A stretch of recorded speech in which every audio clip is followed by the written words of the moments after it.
Okay, good afternoon, everyone, and welcome to MAD PD 2018. My name is Jennifer Hunter-Dillon, and I am an ESL teacher with the Thames Valley District School Board in London, Ontario, Canada, and a part-time instructor in the Bachelor of Education program at Western University. Thank you for joining me, and my apologies to anyone who tried to join me earlier. I had some technical difficulties with my microphone, and a shout out to Carol Salva, who tweeted me to tell me that she could not hear what I was saying. So thank you for that. And who furthermore helped to walk me through some technical support. I'm sorry that you didn't hear my original broadcast, because my shout out to Carol was not related to technical support, but was in fact related to a recent PD opportunity that I had in my local school board, where Carol joined us for a day of professional development related to her new book, Boosting Achievement. And it was reaffirming and heart-wrenching and humorous. And thank you so much, Carol, for that day. It was really awesome. So the focus of my podcast today is about pedagogical documentation. And although it can be used to support all students, my focus today will be about how it supported me in my role as an ESL teacher, as I co-taught and co-planned a learning cycle with a grade 1 teacher colleague. And further, how that experience has led me to use digital portfolios of student learning to facilitate my co-planning with other classroom teacher colleagues, and also to communicate with parents, and as well as a forum to talk with students about their own growth and progress. And one of the things that I think has been really highlighted for me in terms of student use of digital portfolios is how much they actually enjoy seeing themselves and the documentation of their learning, and the insights that it offers for me about their perspective on that process. So give me a second while I open up my slide deck.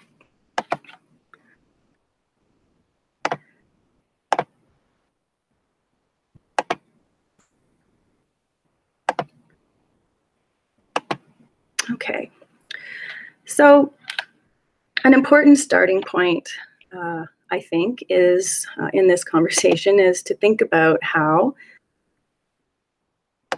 we think about or come to an understanding of what pedagogical documentation actually is. And that's going to be my starting point. Oh, sorry, went ahead a little fast there.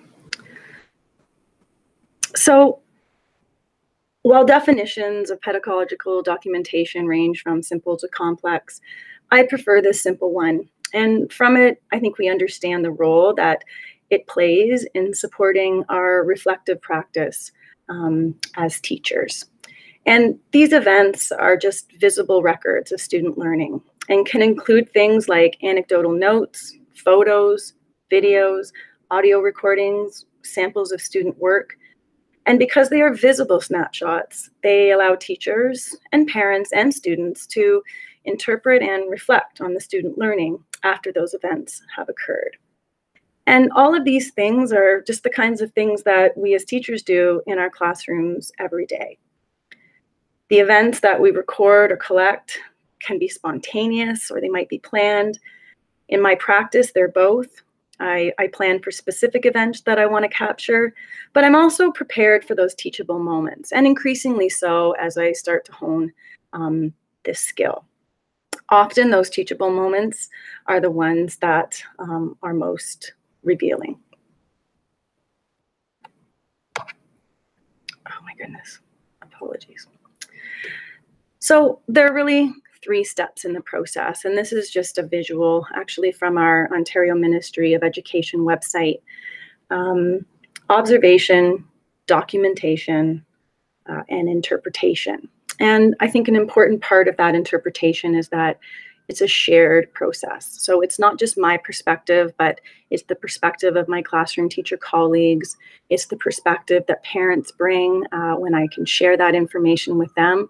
And as I said earlier, it's also that meaningfulness of the students' perceptions and thoughts about their learning growth.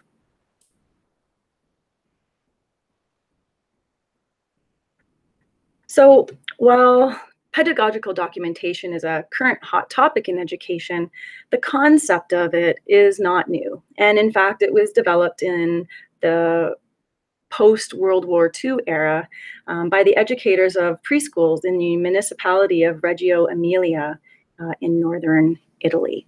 And you can see some examples that I pulled from the website about the kinds of events that are recorded and documented for later reflection. And although originally the focus of pedagogical documentation in the Reggio Emilia world was in the early years, the concept and I think the value of pedagogical documentation has expanded to include teachers and learners at all grade levels. And certainly in Ontario, and you can see some screen captures of some recent articles between 2015 and 2016, that, it's a hot topic. It's something that is being encouraged as we think about how we record and learn and experiment about how students learn and think.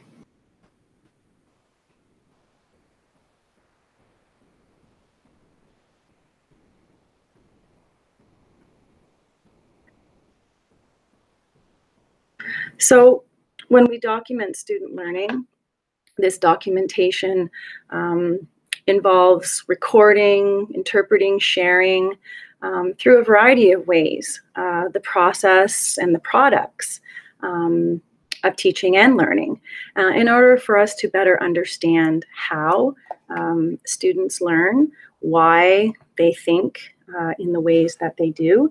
And I think importantly, there's no one right way to record or to think about this. And in fact, a lot of this comes from our own, perhaps, experience, from our personal beliefs, the grade level that we're teaching at. But this is an image from one of the articles published by the Ontario Ministry of Education of just all the variety of different ways that we can capture student thinking.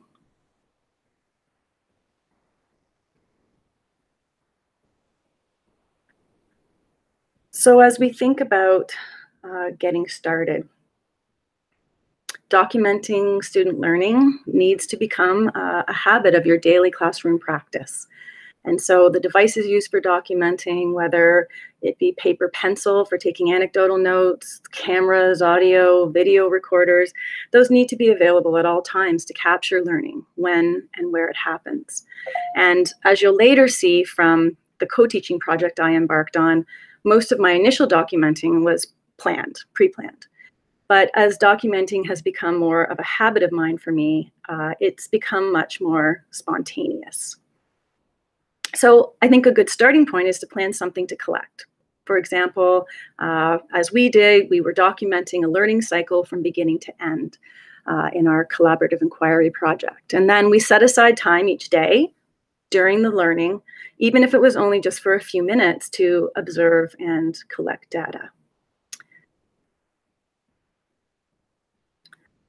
So I think one challenge of co-teaching is finding the time to share and finding the time to reflect. And for me, as an itinerant ESL teacher, I'm not in my building, in one school building every day.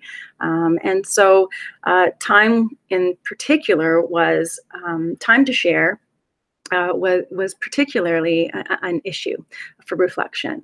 And so as we planned this project, I had to consider not only what I was going to document, but also how I was going to document that. And so I think this whole going public is a crucial step.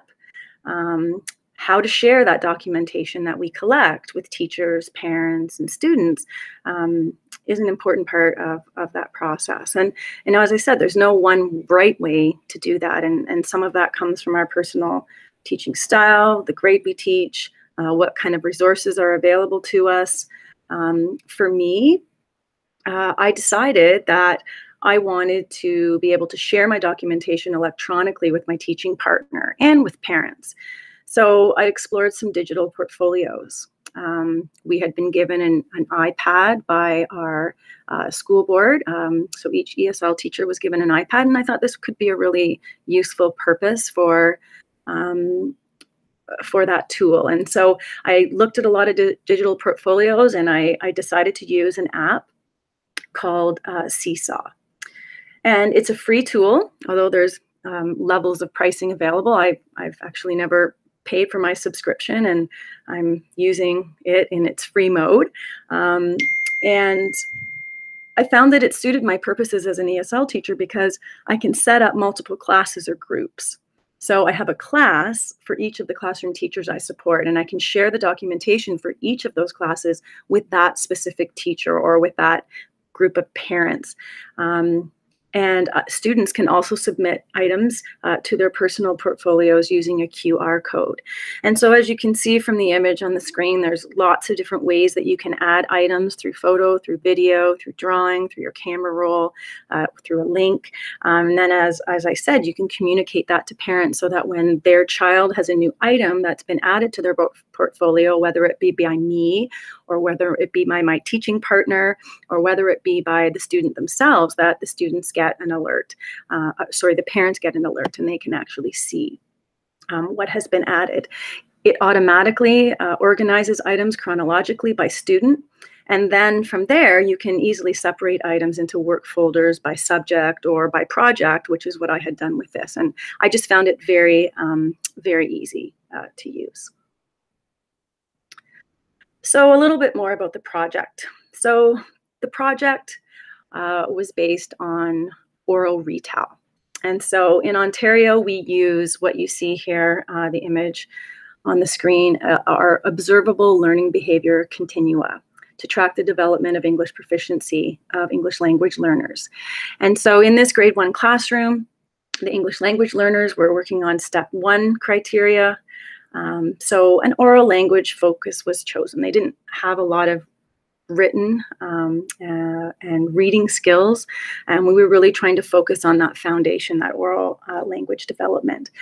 We also felt that this would be beneficial not just to the English language learners, but to all students in that classroom, since the teacher was using the developmental reading assessment, which, if you're not familiar with that, is a Pearson reading assessment tool, standardized reading assessment tool. And part of that tool was that students were orally expected to retell a text that they'd read independently. And so we thought this would be beneficial. This oral retell focus would be beneficial to everyone, but in particular helpful to those English language learners who were still just trying to develop some really basic proficiency academically in English.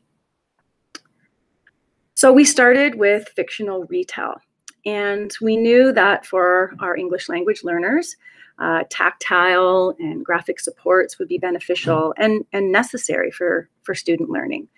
So we sat down, the classroom teacher and I, and we decided on icons that we'd use to represent each of the retell components. So people for characters, a house for the setting, lightning for the problem, a sun for the solution, and a happy face was meant to be a favorite part of the story.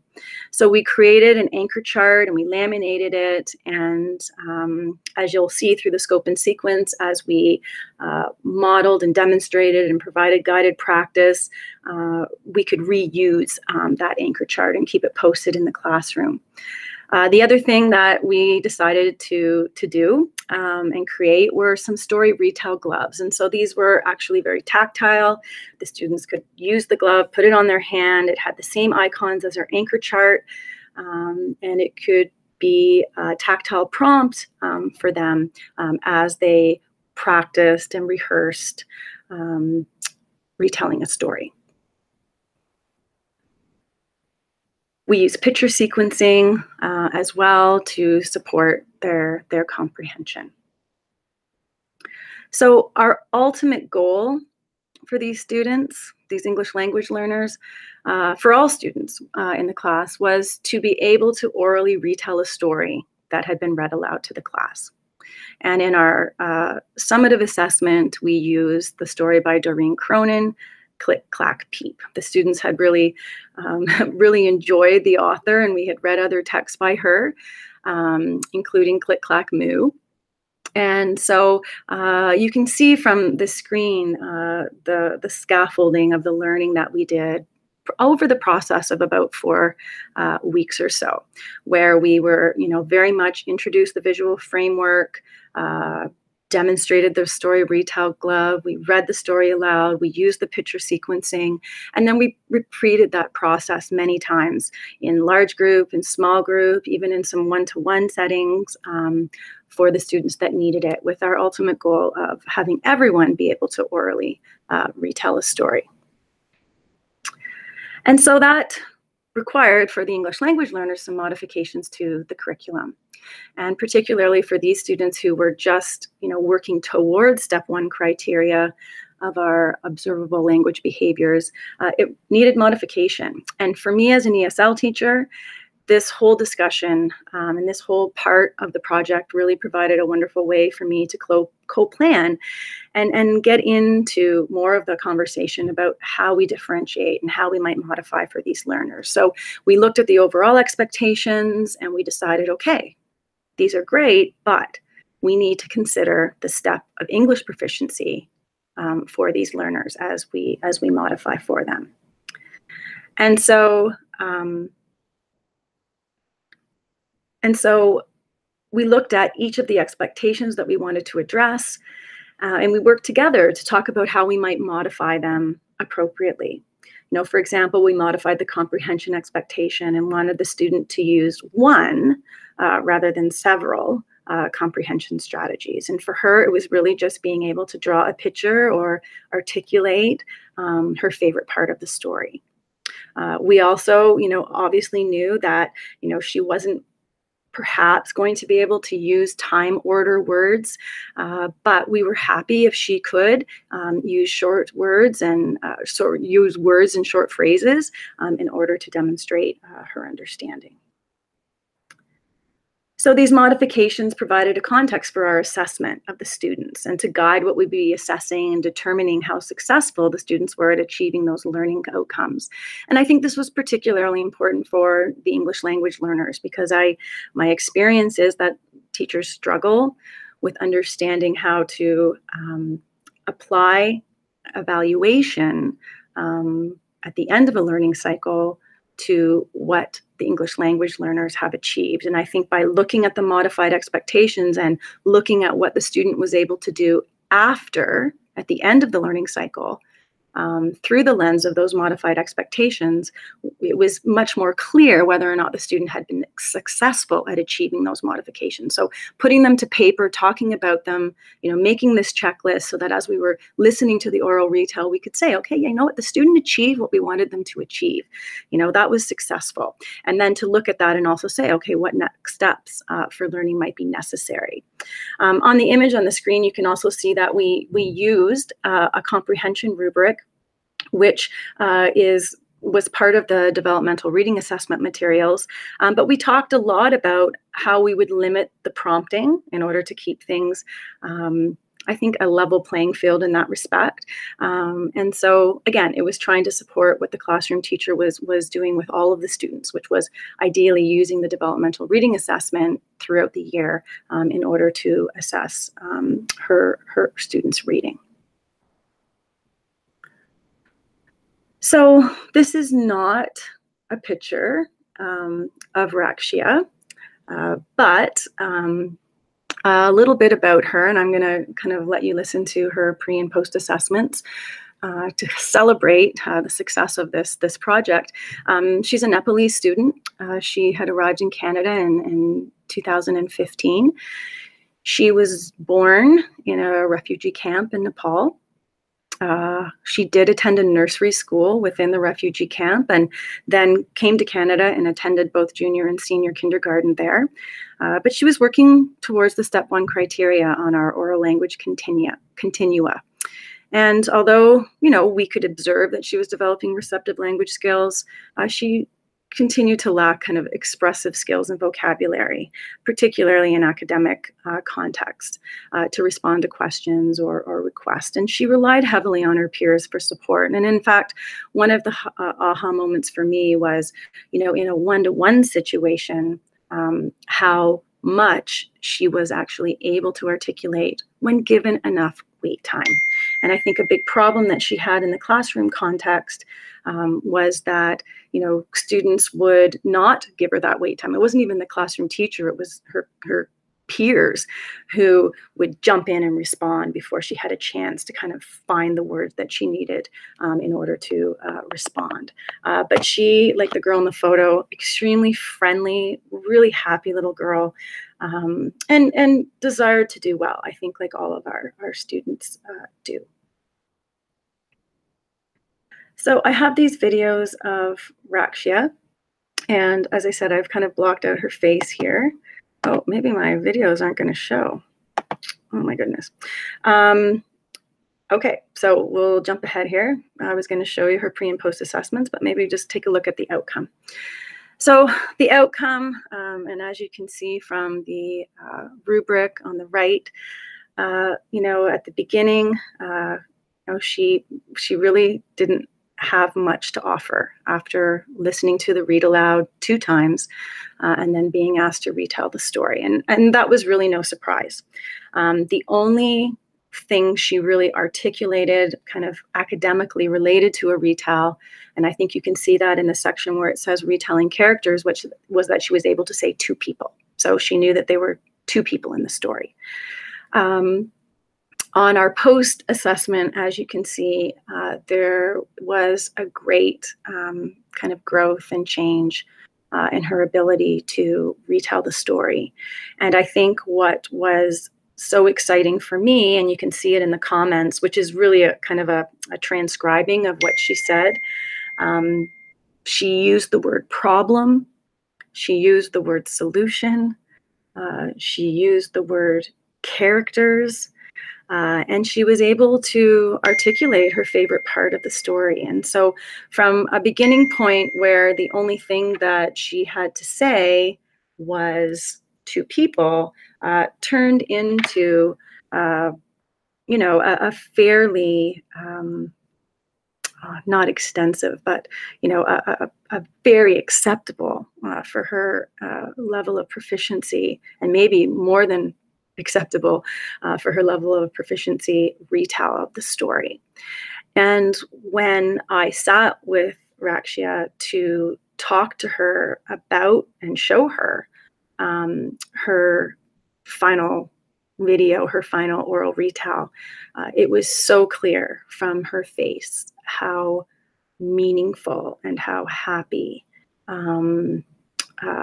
she felt, how proud she felt, as I did, about her growth and change. And you can see as we use that checklist that we had initially with the classroom teacher created, she was successful in her modified expectations for the task. She was very successful.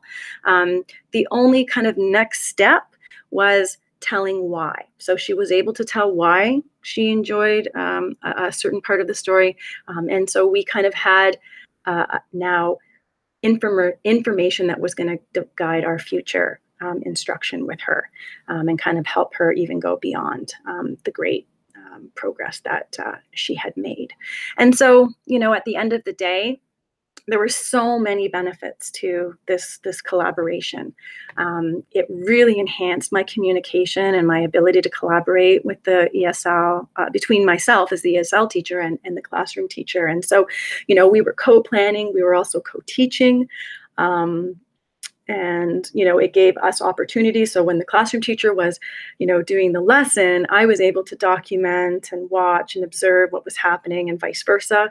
So I think it opened up so many avenues for really meaningful conversations between the classroom teacher and I.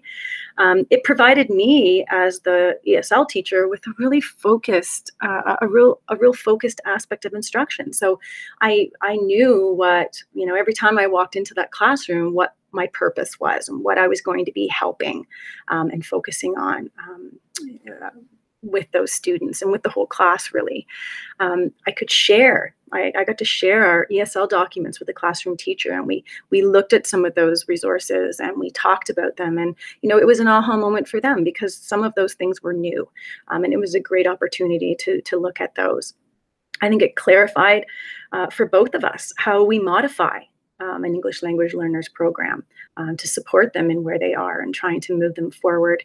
And as I said earlier, this one-to-one conferencing that Rakshia had really showed me how important wait time and think time was for her, and not being overshadowed by her otherwise helpful peers, and just the growth and progress. And I'm sorry that the videos didn't work, another technical issue, but maybe there's some way that I can attach them or share them with you in another format. So again, thank you for joining me.